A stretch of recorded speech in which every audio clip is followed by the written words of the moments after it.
Okay, hi guys, welcome back to my channel. Today we're going to be picking my, no, not picking anything. Today we're going to be doing my March wrap up. So, how many books I read, which ones were they, and what did I rate them, and what did I think about them? Basically, if you aren't familiar with this type of video, um, but yeah, so I need to clarify a couple of things before we actually start. The first one is that today is the 29th of the month. So I have 2 days and a half, if you count what remains of today, still to go to finish the month. So there are two books that I am currently in the middle of reading that I am 100% sure I'm going to finish before the month is over, but I really need to record this video today because I won't have time tomorrow. I need to be up by the day after tomorrow. So it just has to be done right now. So I'm going to mention them and talk about them, and I'll tell you what I think I'm going to finally rate them. But I can't be sure. So if you want to check, I don't know if you want to know. It'll be on my Goodreads. I'll link my Goodreads down below and my Fable and everything. And if you're curious, you can go see what I ended up rating them. Um, but yeah, so that's the first thing. And then the second thing is that usually at the end of these videos I would do like a wrap up and TBR in the same video, but we aren't going to pick a April TBR this month because I picked a TBR for February and March, and I haven't been able to complete any of those. So we are just going to not pick up April TBR. I'm going to focus on finishing the books that I wanted to read throughout February and March that I didn't get around to, and then I'll mood read whatever I feel like reading, and we'll pick a TBR for May. But I need to have April to like catch up in a sense, if you know what I mean. And I think that's it. I think we can get to the actual wrap up part of the video. So my March TBR was as follows: reread of The Foxhole Court and read the newest release which came out in February, The Golden Raven.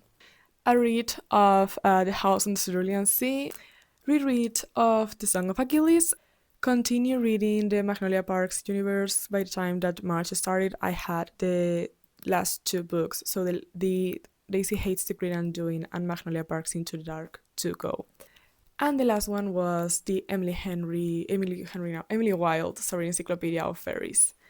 So, out of all of these, I've read everything except continuing Magnolia Parks and the reread of The Song of Achilles. I didn't get around to it, and I don't think I'll get around to it if I'm being honest. I just want to pick up something new. And I will continue Magnolia Parks, as I said, in April, and I'll probably finish it in April because I cannot wait to pick a new book in that saga. Like, it's actually destroying me. So yeah, so that's the TBR. And then February's TBR was quite large. There's a video in which I pick it, and then there's the February wrap up in which I tell you again the book. So if you're curious, you can go check those. But basically, by the time this month started, I still had from the February TBR, I still had the Kingdom of Lies saga to be read, which is made up of 4 books. The first one is Accordis, Cruel and Lovely. So that was my goal this month, to read these books. And we ended up reading 12 books throughout the month, which I'm really happy about because I feel like ever since the year started, my numbers, like 12 books in a month, is a good number for me. Like, I've had months in which I've read more, and I have months in which I read less. Like, I would usually read between 10 and 11 books a month, and 12, sorry, so between 10 and 12 books a month. So I'm very happy that I'm finally back to these numbers because January and February I just haven't read as much as this. I think January was 9 books and February was 7. So I'm very happy that we are back with these kind of numbers. And I have them written down here because I cannot remember for the life of me.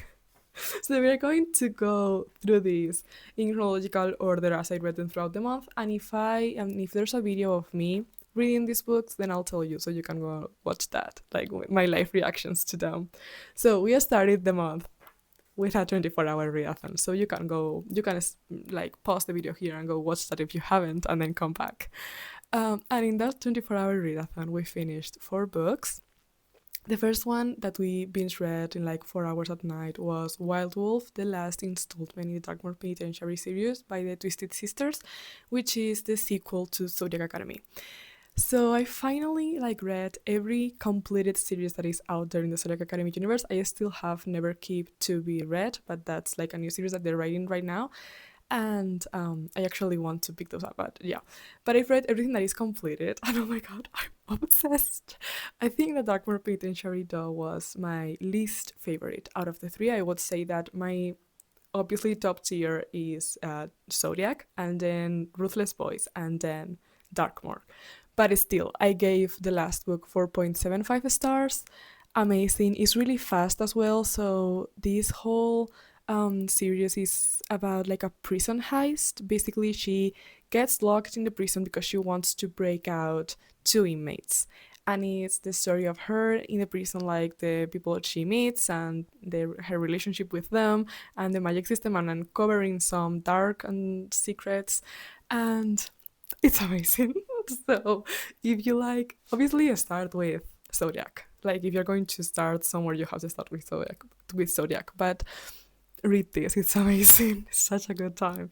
So that was my first read of the month and my first read of the 24-hour readathon. And then we continued the readathon by rereading the Foxhole Court, well, in general, the All for the Game series.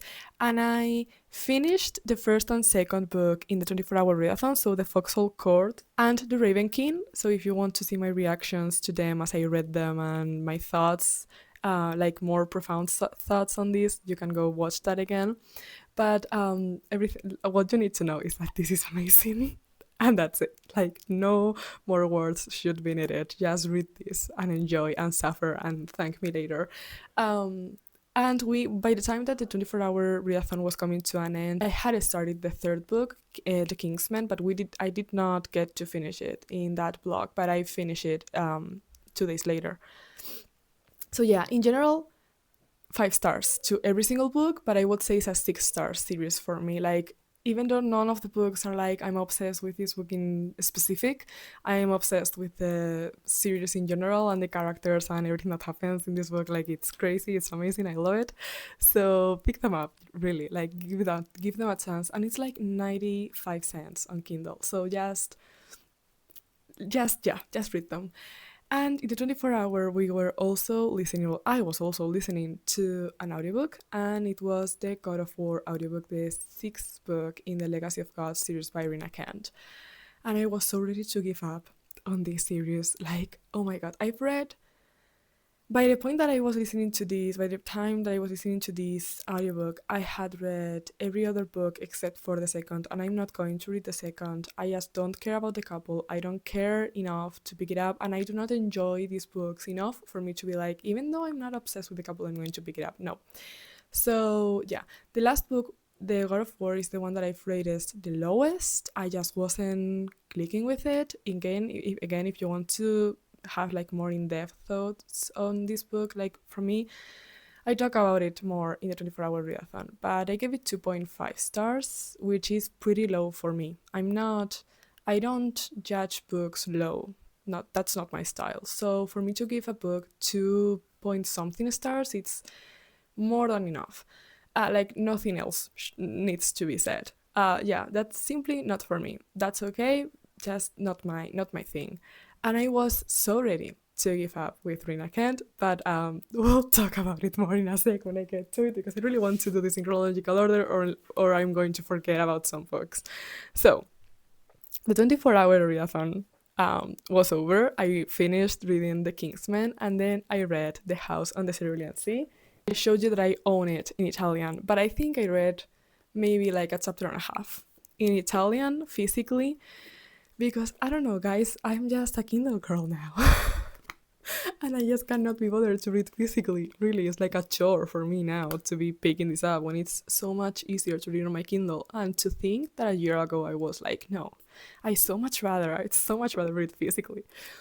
Yeah, no, the Kindle all the way. So, I couldn't find the Kindle of this in Italian, so I downloaded it in English. Plus, I found the audiobook as well.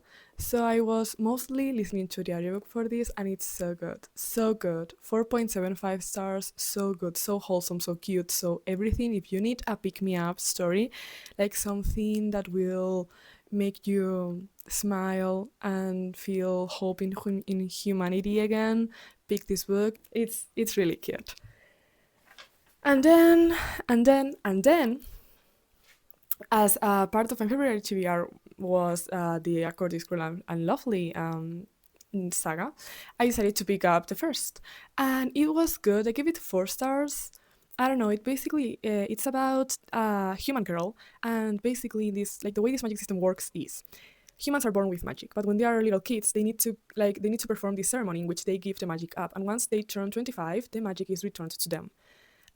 But sometimes the ceremony of giving up their powers when they're babies doesn't work, and there are some children that grow up with powers, and she's one of them. And these children that grow up with powers, they are hunted by the system, and if they are discovered, they get taken to the castle, and then there's like this whole day in which they get executed, and their families get executed as well. So she's one of these. She's been hiding her power, and then pretty early in the book, I don't know, chapter 1, 2, or 3, like pretty early in the book, she gets discovered, and she needs to run. Otherwise, they're going to again like capture her and throw in the dungeon of the castle. So basically, she's running away and she meets this group of mercenaries, and they kind of form an alliance because her power is useful to them. So they are like, okay, we'll take you somewhere safe. We'll teach you how to use your power, and in exchange, you need to use your power to our advantage when the time comes. And that's like the first half of the book, and then some more stuff happens. It was good. 4 stars. I think like 4 stars is the definition of a good book. Had a good time with it. Nothing super new or anything, but a lot of things happened in the first, and it was entertaining. So yeah, I don't know. And then I was telling you right that Rina Kent, I thought that it was a lost cause, that she and her, like me and her, we would never click, we would never see eye to eye. Like I thought maybe when I read God of Fury, maybe, but yeah. So since I read God of Fury and I was like, okay, maybe you and I could be in agreement here. And the new release was coming out this month, and it was also an romance. I was like, okay, maybe this is the clue. Like this is a key. Sorry, for me to enjoy her books. Maybe her romances are just for me personally better than her other romances. And oh my god, are they? I devoured Kiss the Villain. I listened to the audiobook. Please listen to the audiobook. It's so good. It's so fucking good. I listened to that thing in a day. Could not stop, could not pick up anything else. I was obsessed. It's amazing. I couldn't tell you what she put on those pages. It was like crack for me. Like, I don't know what type of drug, but I was there for it.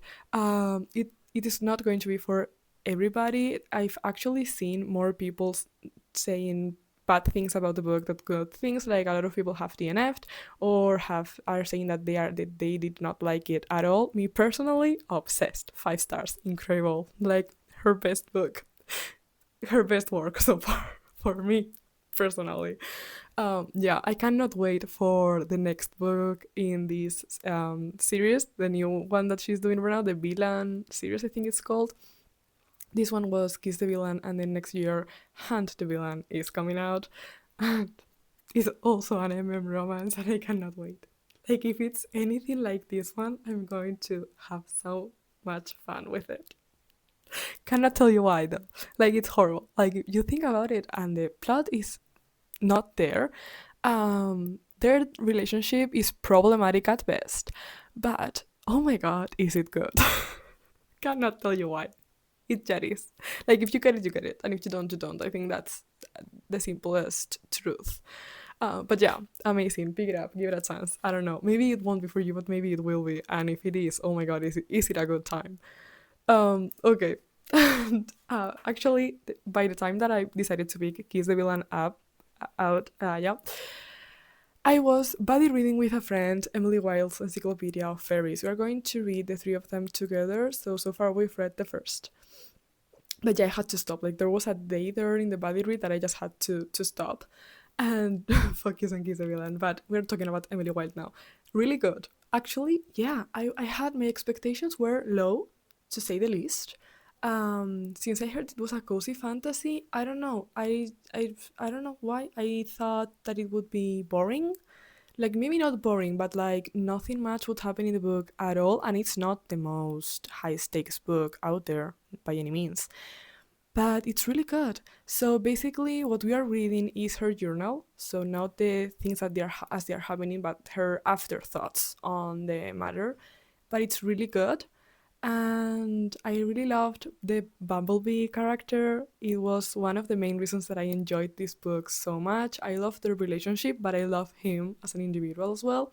The plot was really good as well. Basically, she goes to this northern country, I don't remember, Norway, I think it is, to study the fairies that live there because she's compiling an encyclopedia of fairies and she wants to add a chapter on the fairies that live there. So she goes to travel there, and it's the relationship that she builds with the people in the town, with Bumblebee, and with the fairies that live there as well. And what she uncovers while being there, I don't know, it's good. It's again like cute and wholesome, but not in the same way that the House on the Cerulean Sea is. I don't know. Cozy fantasy. Like I think the genre describes it perfectly, but not boring. Because I don't know why in my brain I had associated cozy fantasy with boring fantasy, and it's not the case. Not at all. I'm sorry that I made that assumption.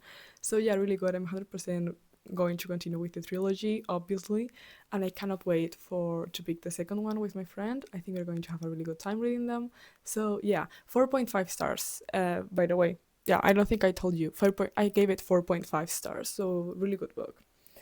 And the last book that I've officially finished by the time that I'm recording this video, The Sunshine Court. So the fourth book in the All for the Game series. This was the last one that I had to reread in order to read the new one that came out in February.